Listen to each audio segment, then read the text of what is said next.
नमस्कार. देशयात्राच्या ह्या भागात आपल्या सगळ्यांचं मनपूर्वक स्वागत. आज आपण आहोत कुलाब्यातील एका वेगळ्या विश्वामध्ये आणि या ठिकाणी आपण चर्चा करणार आहोत डॉक्टर बाबासाहेब आंबेडकर यांच्या अर्थशास्त्रीय विचारांची. आणि ती सारी चर्चा आपल्या सोबत करणार आहेत ज्येष्ठ अर्थतज्ञ डॉक्टर नरेंद्र जाधव. आपल्या सगळ्यांना ठाऊक आहे की डॉक्टर बाबासाहेब आंबेडकर यांची जी ओळख आहे ही बॅरिस्टर डॉक्टर बाबासाहेब आंबेडकर म्हणून मोठ्या प्रमाणात ती ओळख सगळ्या लोकांपर्यंत पोचलेली आहे. परंतु प्रत्यक्षात डॉक्टर बाबासाहेब आंबेडकर हे अर्थशास्त्राचे विद्यार्थी होते आणि त्यांनी ज्या दोन्ही डॉक्टरेट मिळवल्या, कोलंबिया विद्यापीठातले असो किंवा लंडन स्कूल ऑफ इकॉनॉमिक्समधील असो, या डॉक्टरेट अर्थशास्त्रातल्या होत्या. ह्या गोष्टी फार कमी लोकांना माहिती आहेत. या देशातील रिझर्व्ह बँकेच्या स्थापनेमध्ये डॉक्टर बाबासाहेब आंबेडकरांचा जितका महत्त्वाचा भाग होता तेवढाच पंचवार्षिक योजनांच्या आराखड्यामध्ये सुद्धा आणि त्यानंतरच्या त्याच्या एकूण अंमलबजावणीमध्ये डॉक्टर बाबासाहेब आंबेडकरांचा फार मोठा सहभाग होता. म्हणूनच असेल कदाचित नोबेल पारितोषिक विजेते डॉक्टर अमर्त्य सेन डॉक्टर बाबासाहेब आंबेडकरांना भारतीय अर्थशास्त्राचे जनक म्हणतात. होय, तर अशा या अर्थशास्त्राच्या जनकाच्या एकूण अर्थशास्त्रीय विचारांसंदर्भात आपण या देशयात्रामध्ये चर्चा करणार आहोत डॉक्टर नरेंद्र जाधव यांच्याशी. डॉक्टर जाधव, स्वागत आहे तुमचं देशयात्रामध्ये. आपण साधारणतः भारताच्या प्रगतीविषयी मोठ्या प्रमाणात बोललं जातं, परंतु जो समाज या देशातला 40% अधिक समाज आहे जो आजही दारिद्र्य रेषेखाली जीवन जगतोय, त्या समाजाचा पहिला विचार डॉक्टर आंबेडकरांनी केला होता. आणि म्हणून असेल कदाचित डॉक्टर आंबेडकरांनी सुरुवातीला शहराकडे चला हा जो विचार दिला. म्हणजे त्या ज्या काळात महात्मा गांधी खेड्याकडे चला म्हणत होते त्या काळात डॉक्टर आंबेडकर शहराकडे चला म्हणत होते. कारण त्यांच्या डोळ्यासमोर होतं की ग्रामीण अर्थव्यवस्था जी जाती व्यवस्थेवर आधारलेली होती तिला जर आपल्याला तोडायची असेल तर लोकांना शहराकडे व्यापक विश्वात नेलं पाहिजे. तर इथून आपण सुरुवात करूया. All right. मला तुम्हाला पहिला प्रश्न या संदर्भात विचारायचा की डॉक्टर आंबेडकर हे अर्थशास्त्राचे विद्यार्थी होते, अर्थशास्त्राचे विचारवंत होते, आर्थिक तज्ज्ञ होते, म्हणून या देशातील राजकारणाकडे ते वेगळ्या नजरेने बघू शकले, या देशातील समाजकारणाकडे ते वेगळ्या नजरेने बघू शकले. पण आपण त्यांची जी नजर होती ती नंतरच्या पिढ्यांनी घेतली नाही. याबद्दल तुम्ही काय म्हणाल? नाही, पहिली गोष्ट आपल्याला ही इथे समजून घेतली पाहिजे ती अशी आहे की डॉक्टर बाबासाहेब आंबेडकरांनी वेगवेगळ्या शास्त्रामध्ये वेगवेगळ्या क्षेत्रांमध्ये जरी खूप मोठी कामगिरी केलेली असली तरी बाबासाहेब आंबेडकर हे मूलतः अर्थतज्ञ होते. त्यांची एक बॅरिस्टरची पदवी सोडली तर बाकीच्या सगळ्या पदव्या या अर्थशास्त्रात आहेत. म्हणजे 1915 साली अमेरिकेच्या कोलंबिया विद्यापीठातून त्यांनी जी MA ची पदवी मिळवली ती अर्थशास्त्राविषयी घेऊन, त्यानंतर 1917 साली त्याच कोलंबिया विद्यापीठातून त्यांनी PhD चा अभ्यास केला आणि PhD ची पदवी मिळवली ती देखील अर्थशास्त्र हा विषय घेऊन.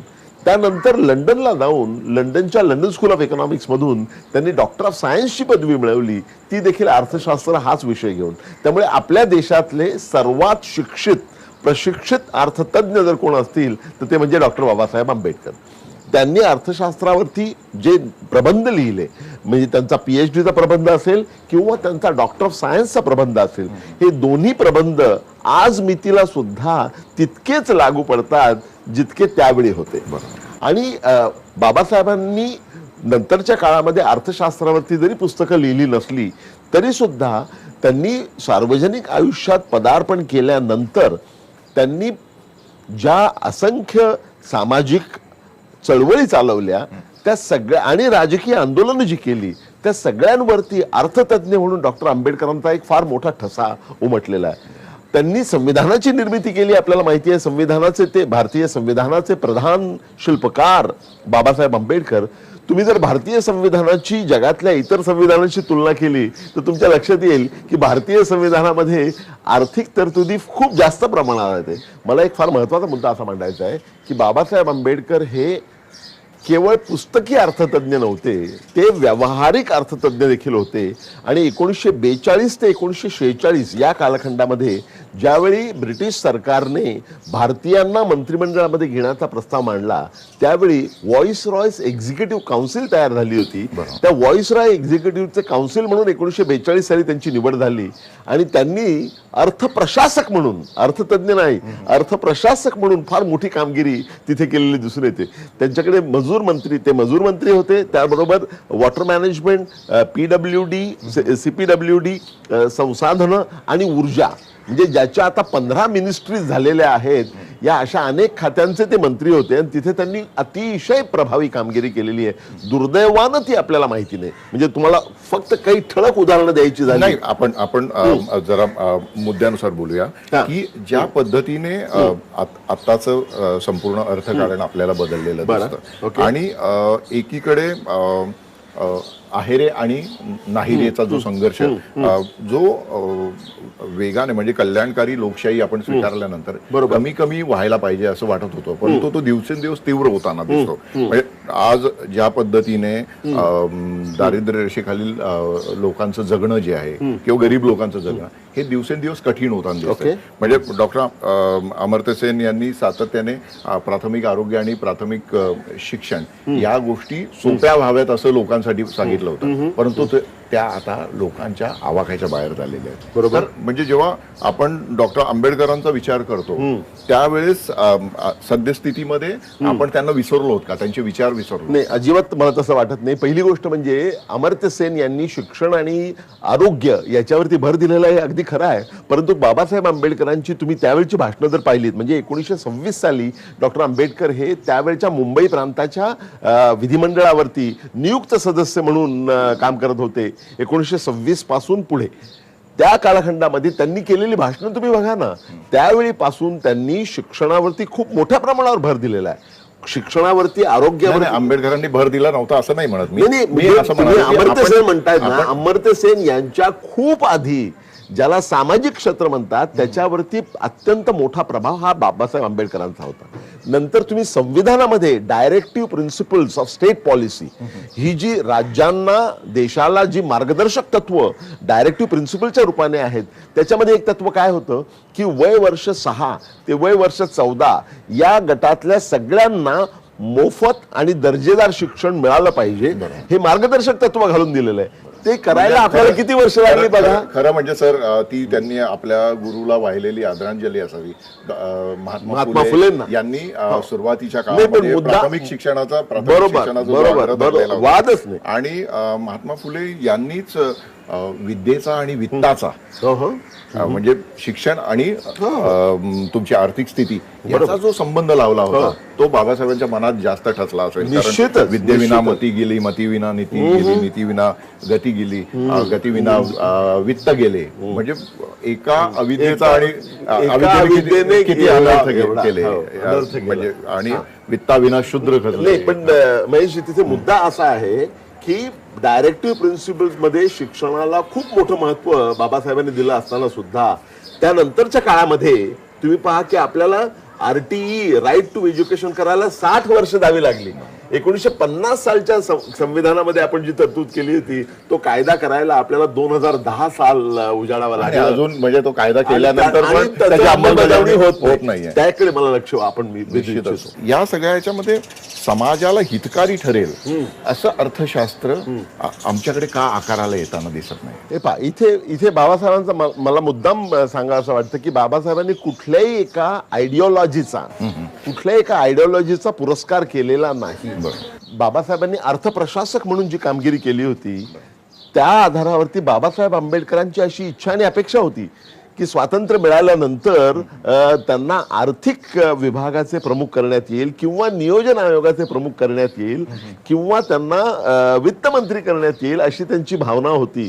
दुर्दैवानं स्वातंत्र्य मिळाल्यानंतरच्या काळामध्ये, आणि त्यांना नियोजनाचा इतका मोठा अनुभव होता, अर्थप्रशासक म्हणून त्यांनी जी दैदिप्यमान कामगिरी केलेली आहे ती जर लक्षात घेतली तर मला असं वाटतं की त्यांना नियोजन आयोगाचे उपाध्यक्ष किंवा अध्यक्ष करणं ही काळाची गरज होती, किंवा आर्थिक मंत्रालय त्यांच्याकडे देणं ही काळाची गरज होती. दुर्दैवानं ते आपल्या देशात झालं नाही.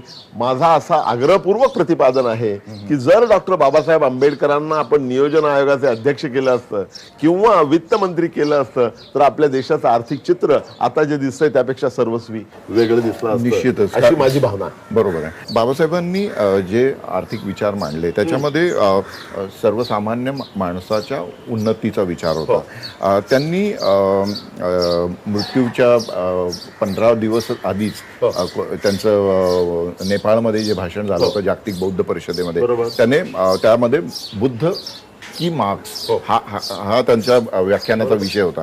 त्या व्याख्यानामध्ये त्यांनी मार्क्स आणि बुद्ध याची तुलना करताना बाबासाहेब म्हणतात की मार्क्स हा पिळवणुकीबद्दल बोलतो आणि त्याच्या जवळपास 2500 वर्ष आधी बुद्ध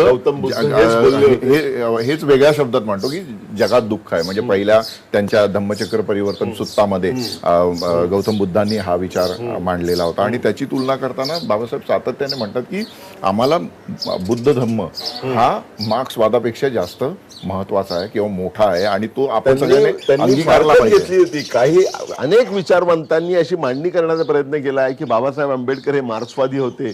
ते संपूर्णपणे चुकीचं आहे असं माझं ठाम मत आहे.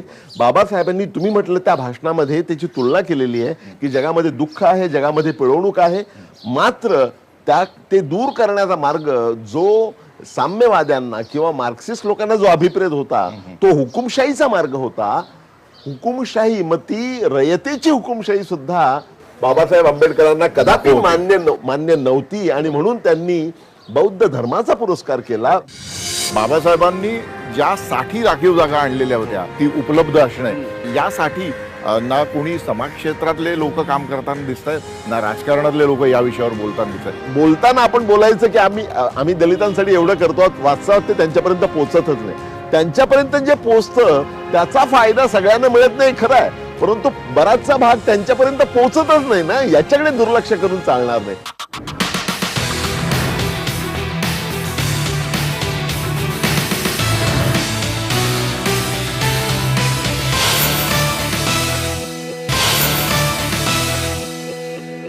लोकशाहीचा आग्रह हा सातत्याने बाबासाहेबांच्या या विचार मांडणीमध्ये होता. म्हणजे त्याच भाषणामध्ये दुसऱ्या टप्प्यात बाबासाहेबांनी बौद्ध जातकातल्या एका कथेचा आधार घेऊन सांगितलं की गौतम बुद्धांना लोकशाही प्रधान व्यवस्था अपेक्षित होती. बरोबर. आणि भिक्खू गणामध्ये गणराज्य आणि भिक्खू गणामध्ये सुद्धा लोकशाही मोठ्या प्रमाणात होती. तर हे सगळं जे बाबासाहेबांनी तेव्हा मांडलेलं होतं आणि आज त्यांच्या 125व्या जयंतीचा सगळीकडे जागर होत असताना आपण बघतो की मोठ्या प्रमाणात तरुणाई ही मार्क्सवादाचं जे अपत्य आहे, माओवाद, याच्याकडे झुकलेली दिसते. तर या विषयाकडे तुम्ही कसं बघता?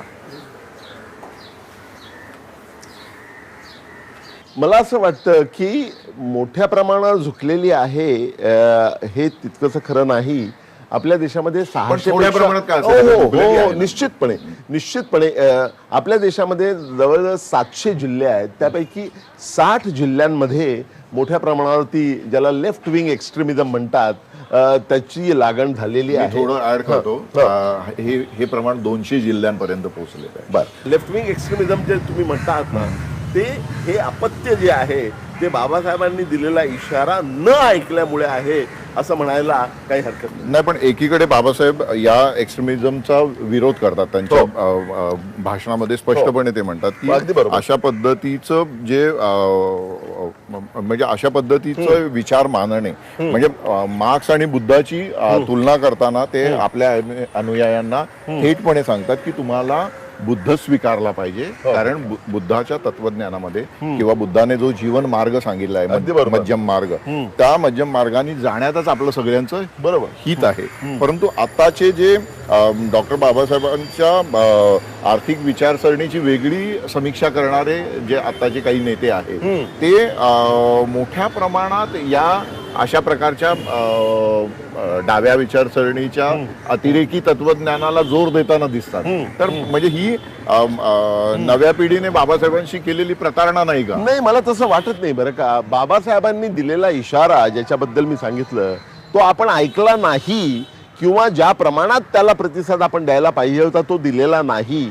आणि डायरेक्टिव्ह प्रिन्सिपल्स ऑफ स्टेट पॉलिसीमध्ये राजकीय लोकशाहीचं प्रवर्तन आर्थिक आणि सामाजिक लोकशाहीमध्ये कसं करता येईल याचा ओनामा बाबासाहेबांनी, याचा ब्लू प्रिंट म्हणता येईल, तो डायरेक्टिव्ह प्रिन्सिपल्स ऑफ स्टेट पॉलिसीमध्ये आहे. त्यांनी त्यामध्ये असंही म्हटलेलं आहे की कुठल्याही राज्यकर्त्यांना कुठल्याही पक्षात राज्य आलं तरी त्यांना हे डायरेक्टिव्ह प्रिन्सिपल समोर ठेवूनच आपली धोरणं आखावी लागतील. मात्र ते करत असताना आपण त्यामध्ये कमी पडलेलो आहोत. ज्या प्रमाणात आपण ते करायला पाहिजे होतं त्या प्रमाणात आपण करू शकलेलो नाही.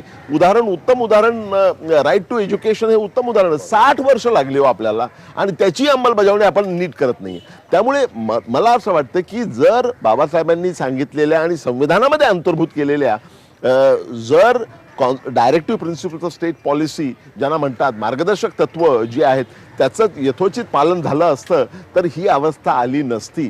Memories and memoirs of doctor Babasaheb Ambedkar हे नानकचंद रत्तू यांचं पुस्तक आहे. त्या पुस्तकाच्या शेवटच्या शेवटून दुसऱ्या पानावर नानकचंद रत्तूंनी बाबासाहेबांच्या अंतिम काळातल्या मानसिक आणि एकूण सगळ्या त्यांच्या त्यांच्या मनामध्ये जी घालमेल चाललेली होती त्याचं दर्शन घडवलेलं आहे. त्यात एका ठिकाणी रत्तूंनी लिहिलं की बाबासाहेब मला म्हणाले की हा जो मी काफिला इथपर्यंत आणलेला आहे हा माझ्या पुढच्या पिढीने पुढे नेला नाही तरी चालेल, तो त्यांनी आहे तिथे ठेवावा, पण त्यांनी तो मागे नेऊ नये. आणि असं म्हणत असताना उद्विग्न अवस्थेत बाबासाहेबांनी जे आपले सुशिक्षित अनुयायी आपले जे होते त्यांनी अख्ख्या या चळवळीच्या प्रक्रियेची कशी वाट लावली स्वहिताच्या ध्यासापोटी, यावर ते बाबासाहेब म्हणतात. आजच्या या स्थितीकडे बघताना तुम्ही काय म्हणाल की ज्या पिढ्या बाबासाहेबांच्या मुळे शिकल्या, प्रगत झाल्या, तर त्यातल्या नेत्यांनी, राजकीय नेते असतील, ते सामाजिक क्षेत्रात काम करणारे नेते असतील, त्यांनी बाबासाहेबांचे विचार पुढे नेण्याचे प्रयत्न केलेले आहेत का? तुम्ही समाधानी आहात का या सगळ्यात? नाही, निश्चितपणे मी समाधानी नाही. बाबासाहेबांनी ही भूमिका एका भाषणामध्ये सुद्धा मांडली होती की माझा शिकलेल्या लोकांनीच माझा विश्वासघात केलेला आहे. परंतु तो संदर्भ वेगळा होता, रत्तूने सांगितलेला संदर्भ वेगळा आहे. परंतु एकंदरीत या चळवळीकडे पाहत असताना तुम्हाला राजकीय चळवळ आणि इतर चळवळी असं दोन्ही दृष्टीने पाहिलं पाहिजे. राजकीय चळवळीच्या दृष्टीने पाहिलं तर मला असं वाटतं की दलित समाज हा मागे पडलेला आहे आणि दलित समाज जो एकेकाळी बाबासाहेबांच्या वेळी जसा दलित समाज राष्ट्रीय राजकारणामध्ये अत्यंत महत्त्वपूर्ण अशी भूमिका बजावू शकत होता तो आता बजावू शकत नाही हे तर स्पष्ट झालेलं आहे. दुर्दैवानं बाबासाहेबांनी त्यांच्या आयुष्याच्या शेवटी रिपब्लिकन पक्षाचा आराखडा तयार केला होता. त्यांनी पहिला पक्ष काढला तो स्वतंत्र मजूर पक्ष 1936 साली. नंतर 1942 साली त्यांनी शेड्यूल कास्ट फेडरेशन असा पक्ष काढला आणि त्यानंतरच्या काळामध्ये त्यांनी रिपब्लिकन पक्षाची उभारणी करण्याचा सर्वसमावेशक म्हणूनच रिपब्लिकन हा शब्द, प्रजासत्ताक, रिपब्लिकचा शब्द त्यामुळे आलेला आहे, सर्वसमावेशक असावा. नंतरच्या काळामध्ये मात्र बाबासाहेबांचं महापरिनिर्वाण झाल्यानंतर जे नेतृत्व लाभलं ते नेतृत्व खुजं होतं आणि बाबासाहेबांची राजकीय चळवळ पुढे नेण्याची क्षमता त्यांच्यामध्ये नव्हती. त्यांच्यामध्ये गट तट आणि असंख्य गट तटांमध्ये त्यांची विभागणी झाली. राखीव जागांची जी संकल्पना होती बाबासाहेब आंबेडकरांनी मांडलेली त्याचं मूळ ध्येयच हे होतं की संधीची उपलब्धता बरोबर. आणि आता परिस्थिती अशी झालेली आहे की जे सातत्याने बाबासाहेबांनी अंतिम काळामध्ये म्हणाले की सुशिक्षित लोकांनी माझा विश्वासघात केला, परंतु आता पण तशाच पद्धतीने ही जी संधीची उपलब्धता आहे ही शिकलेले जे पुढे गेलेले जे लोक आहेत, ज्यांच्या 2-3 पिढ्या आधी शहरात आल्या, ज्यांना शिक्षण मिळालं, आर्थिकदृष्ट्या जे सबळ झाले, तेच हा जो राखीव जागांचा फायदा आहे मोठ्या प्रमाणात घेताना दिसतात. त्याचं कारण असं आहे की खूप लोकांना असं वाटतं, तुम्ही जे म्हणता ना ते खूप लोकांना वाटतं, पण कित्येक वेळा ना हे रिझर्वेशनला विरोध करण्याचा हा वेगळा मार्ग असतो. क्रिमी लेअरचा आर्ग्युमेंट करून की ज्यांना मिळायला पाहिजे त्यांना मिळत नाही आणि म्हणून तुम्ही हे रिझर्वेशनच बंद करायचं, अशा प्रकारचं आर्ग्युमेंट त्याच्यामध्ये असतं. इथे मला असं वाटतं की दुहेरी झालेलं आहे. पहिली गोष्ट म्हणजे दलितांच्यासाठी आणि आदिवासींसाठी शेड्यूल कास्ट सबप्लॅन सारखी अत्यंत महत्त्वाची योजना आहे. शेड्यूल कास्ट सबप्लॅन आणि ट्रायबल सबप्लॅन. आता तुम्ही कल्पना करा की या ज्या योजना आहेत त्या अतिशय चांगल्या योजना आहेत, त्या योजनांचे फायदे दलितांपर्यंत पोहोचतायत का? पहिली गोष्ट तुम्ही लक्षात घ्या, पहिली गोष्ट की ते फायदे त्यांच्यामध्ये त्यांच्याकडे अजिबात सिग्निफिकंटली म्हणता येईल अशा प्रमाणात अजिबात पोहोचत नाहीत. उदाहरण तुम्हाला देऊन सांगतो की त्यामध्ये अशी तरतूद आहे शेड्यूल कास्ट सब प्लॅन मध्ये, ही बाबासाहेबांच्याच प्रेरणेने झालेला आहे. तरतूद अशी आहे की जो प्लॅन्ड एक्सपेंडिचर असेल सरकारचा, नियोजित खर्च, त्या नियोजित खर्चापैकी अनुसूचित जातीवरती त्यांचं लोकसंख्येत जेवढं प्रमाण आहे किमान तेवढा खर्च झाला पाहिजे. तुम्हाला सांगतो, आता ही योजना येऊन 40 वर्ष होऊन गेलेली आहेत, अजूनही 16% काय 5%च्या वरती ते जात नाही. म्हणजे बोलताना आपण बोलायचं की आम्ही दलितांसाठी एवढं करतो, वास्तवात ते त्यांच्यापर्यंत पोहोचतच नाही. त्यांच्यापर्यंत जे पोहोचतं त्याचा फायदा सगळ्यांना मिळत नाही खरं आहे, परंतु बराचसा भाग त्यांच्यापर्यंत पोहोचतच नाही ना, याच्याकडे दुर्लक्ष करून चालणार नाही. निश्चितच आपण आपली चर्चा रिझर्व्ह बँकेच्या साक्षीने करूया यापुढची, कारण डॉक्टर बाबासाहेब आंबेडकर यांचा रिझर्व्ह बँकेच्या स्थापनेतला जो सिंहाचा वाटा होता, तो सिंहाचा वाटा सुद्धा त्या ठिकाणी आपल्याला अधोरेखित करता येईल. Right right right. चला आपण जाऊया. ओके. रिझर्व्ह बँकेची स्थापना जी आहे, ही स्थापना करण्याच्या पूर्ण प्रक्रियेमध्ये डॉक्टर आंबेडकरांचा खूप मोठा सहभाग होता. त्या काळामध्ये बाबासाहेब आंबेडकरांनी एक अत्यंत महत्वपूर्ण साक्ष आणि निवेदन हे त्या हिल्टन यंग कमिशनला सादर केलं आणि ते फार महत्वाचं ठरलं रिझर्व्ह बँकेच्या स्थापनेमध्ये.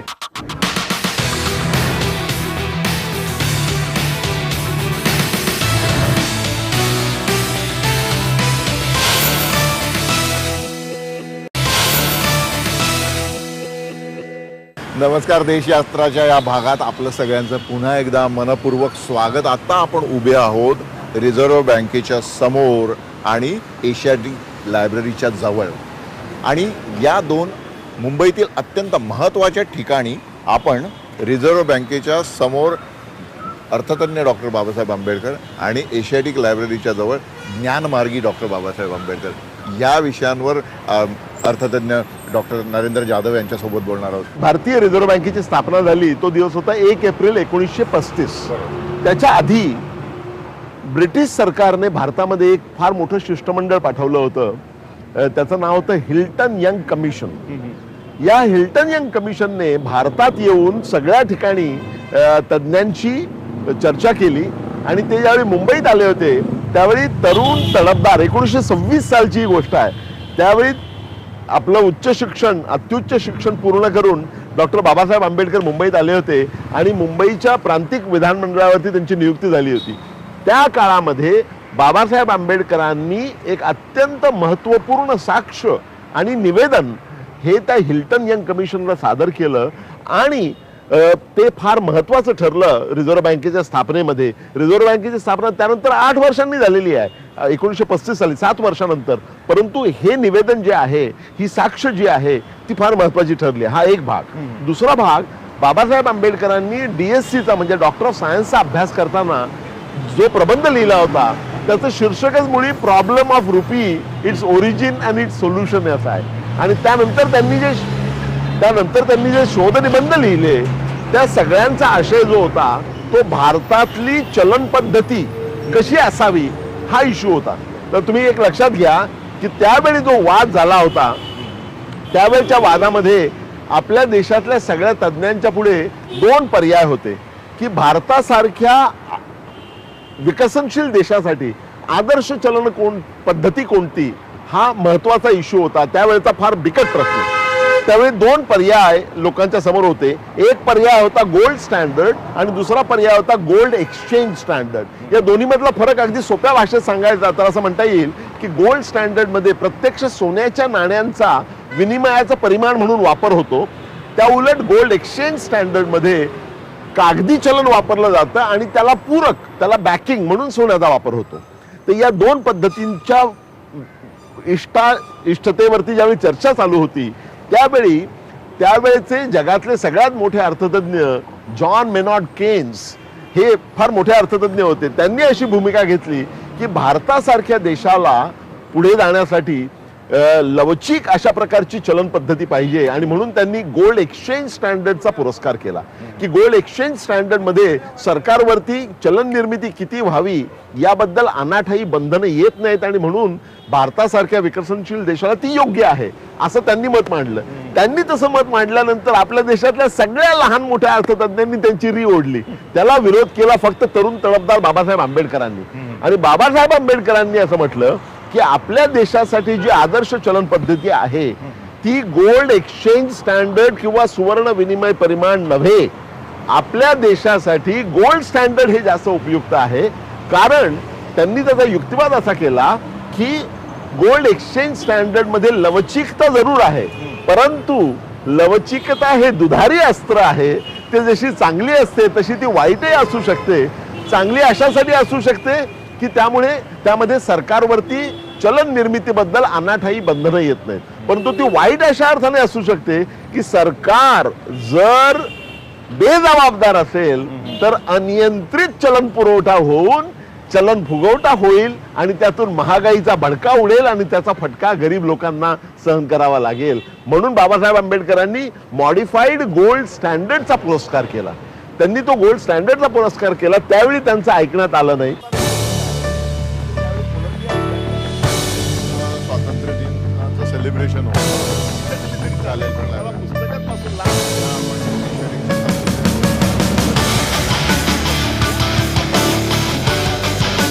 आपण आहोत 1804 मध्ये स्थापन झालेल्या एशियाटिक सोसायटीच्या एशियाटिक लायब्ररीच्या पायऱ्यांवर. एशियाटिक लायब्ररीने अनेक महापुरुष पाहिले. या पायऱ्यांवरून भारताची जडणघडण करणाऱ्या अनेक ज्ञानवंतांनी एशियाटिक लायब्ररीमध्ये जाऊन ज्ञानसाधना केली आणि आधुनिक भारताच्या निर्मितीचा पाया घातला. त्याच एशियाटिक लायब्ररीच्या पायऱ्यांवर बसून आपण ज्ञानमार्गी डॉक्टर बाबासाहेब या विषयावर बोलणार आहोत. Sir, doctor Babasaheb Ambedkar memories and मेमॉयर्समध्ये एक आठवण खूप सुरेख आहे बाबासाहेबांच्या ग्रंथप्रेमाची. नानकचंद्र तू लिहितात की एके दिवशी रात्री उशिरा ते बाबासाहेब पुस्तक वाचण्यामध्ये घडून गेलेले होते आणि साधारणतः 1-1:30च्या सुमारास नानकचंद बाबासाहेबांना सांगायला गेले की मी आता घरी जातो, तुम्ही पण लवकर झोपा. आणि पहाटे पुन्हा 6 वाजता नानकचंद बाबासाहेबांकडे आले तर ज्या अवस्थेमध्ये नानकचंद रत्तू बाहेर पडत असताना बाबासाहेब पुस्तक हातात घेऊन बसले होते त्याच अवस्थेत आराम खुर्चीवर बाबासाहेब बसलेले त्यांना दिसले. पुस्तक संपत आलेलं होतं आणि नानकचंद रत्तू आले. त्यांची चाहूल लागल्यावर बाबासाहेबांनी त्यांच्याकडे मागे वळून बघितलं आणि म्हणाले की नानक तू अजून गेला नाहीस का, मी तुला केव्हा सांगितलं होतं जायला. म्हणजे काळाचं भान ते हरपून गेलेले होते पुस्तकाच्या सानिध्यामध्ये. बाबासाहेब हे ज्ञानमार्गी होते. ते स्वतः ज्ञानमार्गी होते आणि त्यांनी सगळ्या अनुयायांना ज्ञानमार्गी केलं. एका पिढीच्या अंतराने त्यामुळे किती फरक पडलेला तुम्ही पहा. शिका, संघटित व्हा आणि संघर्ष करा हे त्यांच्या पहिल्या संघटनेचं बहिष्कृत हितकारिणी सभा ही त्यांची जी पहिली सामाजिक संस्था होती त्याचं बोधवाक्य होतं आणि तो त्यांच्या शिकवणीचा मतितार्थ आणि सारांश होता. बाबासाहेब आंबेडकर विद्यार्थी दशेमध्ये असताना आणि त्यानंतर सातत्यानं ग्रंथांच्या मध्ये रममाण होत त्यांनी प्रचंड महत्त्वाचे, अत्यंत महत्त्वाचे असे 22 श्रेष्ठ ग्रंथांची निर्मिती केली आणि त्यांचं महापरिनिर्वाण झालं. त्यावेळी 10 ग्रंथ वेगवेगळ्या अवस्थेमध्ये अपूर्ण राहिलेले आहेत. त्यामुळे त्यांनी खूप प्रचंड लिखाण केलेलं आहे, संशोधन केलेलं आहे आणि लहानपणापासूनच म्हणजे कोलंबिया विद्यापीठामध्ये शिक्षण घेत असताना आणि त्यानंतर सातत्यानं पुस्तकांचा सहवास हा त्यांना सगळ्यात जास्त प्यारा होता. मी एवढंच म्हणेन, 2 प्रसंग मला छोटेसे सांगायचं वाटतात. एक प्रसंग आहे ते ज्यावेळी कोलंबियामध्ये असताना, विद्यापीठात असताना ज्यावेळी PhDचा अभ्यास करत होते त्यावेळी लायब्ररीमध्ये सकाळी पहिली लायब्ररी उघडल्यानंतर पहिला प्रवेश असायचा तो बाबासाहेब आंबेडकरांचा आणि लायब्ररी बंद व्हायची वेळ आली त्यांना आठवण करून दिल्यानंतर ते बंद व्हायच्या वेळी बाहेर जायचे आणि रात्री सुद्धा काम करायचे. म्हणजे दिवसातले 24 तासापैकी 20 तास ते अभ्यास करायचे. झोपायला सुद्धा ते वेळ देत नसत. तर एकदा त्यांनी असं ठरवलं की आपलं जे लंच बरोबर न्यायचं, जे अगदी छोटंसं लंच त्यांचं असायचं, ब्रेडचा एक तुकडा, मांसाचा एक तुकडा असं लंच असायचं, ते बरोबर लंच घेऊन गेले होते. त्यांना लंच ब्रेक घ्यायचा नव्हता म्हणून त्यांनी तिथे बसल्या बसल्या जिथे ते अभ्यास करत होते तिथेच बसल्या बसल्या ते लंच खायला सुरुवात केली. त्याबद्दल रिपोर्टिंग करण्यात आलं आणि मग ग्रंथपालाने त्यांना बोलवून शिक्षा केली. काय शिक्षा होती की तुम्हाला 7 दिवस या ग्रंथालयामध्ये प्रवेश नाही. ती शिक्षा ऐकून प्रेमी माणसाला बाबासाहेब धसधसा रडले. ते म्हणाले मला इतर कुठलीही शिक्षा दिली तरी चालेल, परंतु अशी तुम्ही माझ्या पुस्तकांपासून मला दूर ठेवायची शिक्षा देऊ नका. दुसरी गोष्ट मला जी सांगायची वाटते ती अशी आहे की आपण सगळेजण राहण्यासाठी घर बांधतो.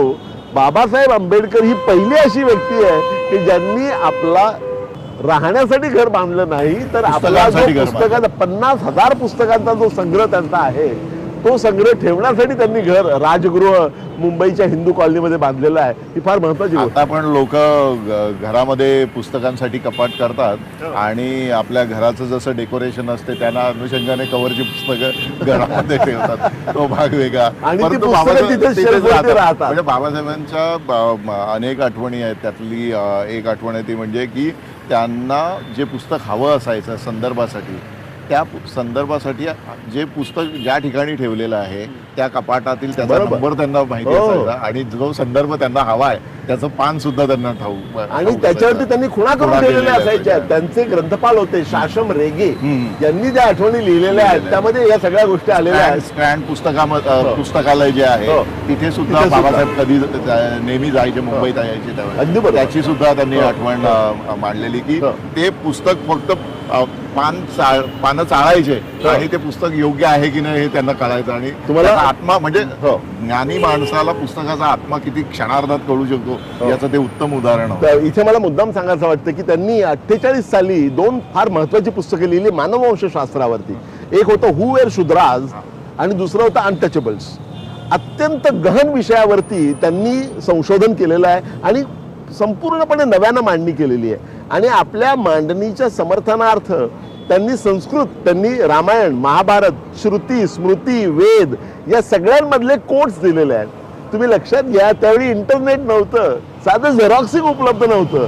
अशा वेळी आपल्या युक्तिवादासाठी चपखल असा संस्कृत श्लोक उपलब्ध करून देणं याला किती पांडित्य लागलं असेल तुम्ही विचार करा. कारण त्यावेळी इंटरनेट वगैरे नव्हतं किंवा साधी झेरॉक्सिंगची सुविधा उपलब्ध नव्हती. म्हणजे प्रकांड पांडित्याचा तो एक अत्यंत अप्रतिम, अत्यंत उत्कट असा आविष्कार मला त्या पुस्तकांमध्ये दिसतो. जातीच्या पलीकडे महापुरुषांना नेणं ही खरी तर आपली सगळ्यांची जबाबदारी. बरोबर की बाबासाहेबांचे विचार त्यांनी जसे मांडले ते समजावून घेणं आणि त्या दृष्टीनं आपापल्या आयुष्याला एक वेगळं वळण लावणं हे प्रत्येकाचं कर्तव्य आहे.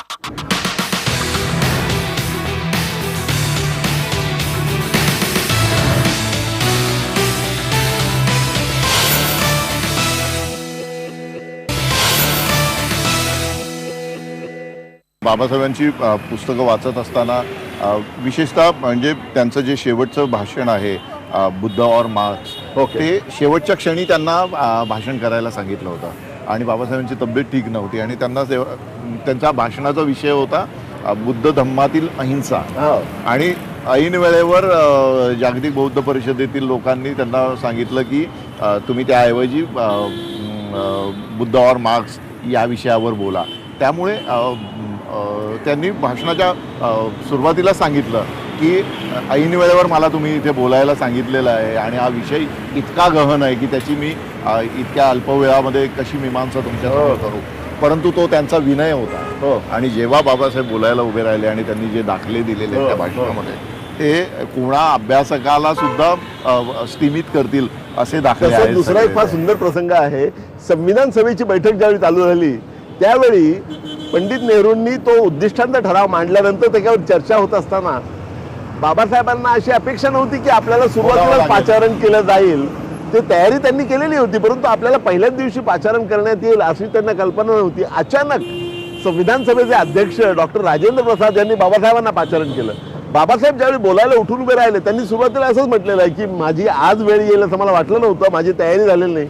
परंतु त्यांनी जे भाषण केलेलं आहे ते त्यांच्या अप्रतिम भाषणांपैकी एक नमुना आहे. सर मला असं वाटतं ते जे भाषण आहे मी वाचलं भाषण आणि त्या भाषणाचे बाबासाहेबांच्या राजकीय कारकिर्दीवर झालेले परिणाम सुद्धा अभ्यासण्याचा प्रयत्न केला. बरोबर. ते जे भाषण आहे संविधान सभेच्या पहिल्या सत्रातलं त्या भाषणामुळे पंडित जवाहरलाल नेहरू यांना बाबासाहेब आंबेडकरांकडे घटना समितीची सूत्र देण्याशिवाय दुसरा पर्याय उरला नाही नाही. याची जाणीव हो, झाली. हो. त्यांनी जाऊन महात्मा गांधींकडे हा विषय जेव्हा मांडला तेव्हा महात्मा गांधी म्हणाले की मला त्या डॉक्टर आंबेडकर यांच्याशिवाय दुसरा तज्ज्ञ माणूस या विषयातला दिसत नाही. बरोबर, हा प्रत्यय सर्वांनाच त्यातून आला. भारतात परत आल्यानंतर हो.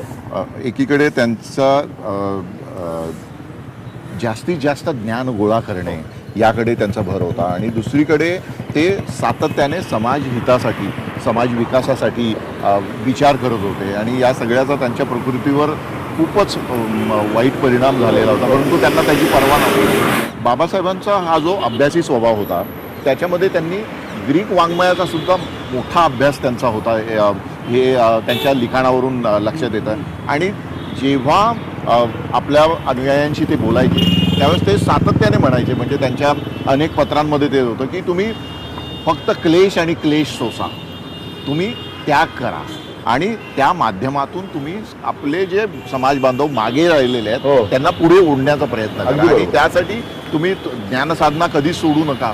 पुस्तकाचा जो मी मार्ग तुम्हाला सांगितलेला ज्ञानाचा मार्ग तो सोडू नका. परंतु आधी मागासलेल्या समाजातला वर्ग जेव्हा स्थिरस्थावर होतो तेव्हा ही जी ज्ञानलालसा आहे ही ज्ञानलालसा कमी होताना दिसते. त्यागाची जी भावना असायला पाहिजे ती त्यागाची भावना कमी होताना दिसते. तर या सगळ्या याच्यावर उपाय काय आपल्याला करता येईल की बाबासाहेबांच्या विचारांचं जागरण सातत्याने त्यांचे विचार नव्या पिढीसमोर मांडणे, सातत्याने त्यांची भूमिका काय होती याचं नव्या पिढीसाठी नव्या पद्धतीने परीक्षण करणे. आपल्याकडे काय होतं की एक जी जुनी पठडी असते त्याच्या पलीकडे लोक जात नाही. विशेषतः महापुरुषांच्या विचारांच्या संदर्भात आपण तसं करतो.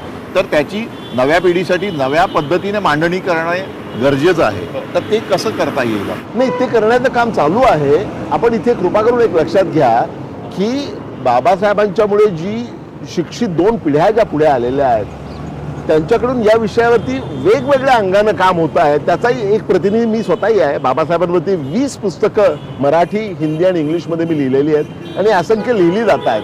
तुम्ही एक लक्षात घ्या, वाचन संस्कृती कमी झाल्याबद्दल खूप आपल्याकडे नेहमी तक्रार असते. तुम्हाला माहिती आहे का, 6 डिसेंबरला देशभरातून किंवा जगभरातून बाबासाहेबांचे अनुयायी त्यांच्या स्मृतीला वंदन करण्यासाठी 6 डिसेंबरला ज्यावेळी इथे चैत्यभूमीवर येतात 20 लाख लोक येतात आणि त्यांची संख्या वाढत जाते. तुम्हाला माहिती आहे का की 6 डिसेंबर आणि 7 डिसेंबर या 2 दिवसामध्ये कित्येक कोटी रुपयांची पुस्तकं तिथे विकली जातात आणि ही पुस्तकं करमणुकीची नाहीत, दीक्षाभूमीवर सुद्धा ही पुस्तकं देवाधर्माची नाहीत, ही पुस्तकं वैचारिक स्वरूपाची आहेत. त्यामुळे मला असं वाटतं की बाबासाहेबांच्या विचारांबद्दल भूक खूप आहे आणि त्यांच्या चळवळीबद्दल खूप मोठ्या प्रमाणात वाचन होतं आहे. इथे मला एक मुद्दाम सांगितलं पाहिजे की परमपूज्य बाबासाहेब आंबेडकर यांच्याबद्दल खूप मोठ्या जनसमुदायामध्ये प्रचंड भक्ती आहे. देवाचं स्थान त्यांना दिलेलं आहे, आपल्या बापाचं स्थान त्यांना दिलेलं आहे, ते योग्यच आहे. मात्र ही जी भक्ती आहे त्या भक्तीचं शक्तीमध्ये रूपांतर करायचं असेल तर त्यासाठी बाबासाहेबांचे विचार समजावून घेणं ही खरी काळाची गरज आहे. पण आता दुर्दैव तेच झालेलं आहे. आपल्याकडे सोपा उपाय करतात लोक की शिवाजी महाराजांचा पराक्रम अंगीकारणे हीच खरी त्या माणसाला श्रद्धांजली असू शकते. परंतु आम्ही पराक्रम अंगीकारण्यापेक्षा आम्ही त्यांना जातीबद्ध करतो. तीच गोष्ट फुल्यांची झाली, तीच गोष्ट डॉक्टर आंबेडकरांची झाली.